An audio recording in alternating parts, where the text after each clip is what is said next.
Hello everyone, একটা নতুন mini ব্লগে সবাইকে ওয়েলকাম। মিনি ব্লগটা অনেক দিনকার পুরনো। সেদিন ছিল 5 জানুয়ারি আর আমাদের প্ল্যান ছিল মুফাসা দেখতে যাওয়ার।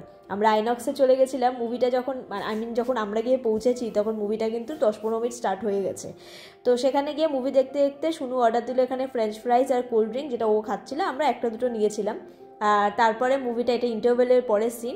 মুভিটা আমার ভীষণ ভালো লেগেছে। বাচ্চাদের মুভি না, আমি কোনোদিন দেখতে যাইনি, বাট এটা স্টোরি লাইনটা আমার খুব ভালো লাগলো। প্রসূন অলরেডি আমার আগে গিয়েও একাই দেখে এসেছে, কারণ আমার প্ল্যানটা দিদির সাথে অনেকদিন আগের ছিল। একই মুভি দুবার দেখাচ্ছে, দিদির সাথে আমি একাই গিয়ে দেখে এসেছিলাম, আর প্রসূন গেছিলো ওদিকে একা। তারপরে আমরা এখানে মুভি শেষ করে আর কি বেরোবো, আর সেদিন কিন্তু থিয়েটারে ভালো লোকজন ছিল, আর এই ছিলাম আমি। তারপরে চলে এসেছিলাম একটু মিষ্টি নিতে। এখান থেকে ধোকলা নিয়েছিলাম, সন্দেশ আর নলেন গুড়ের রসগোল্লা, কারণ সেদিন মার জন্মদিন ছিল।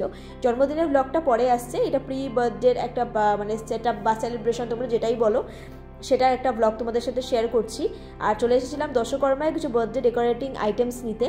তারপরে চলে গেছিলাম কেক কিনতে। মিয়া মোড়ে থেকে এই স্ট্রবেরি কেকটা নিয়েছিলাম।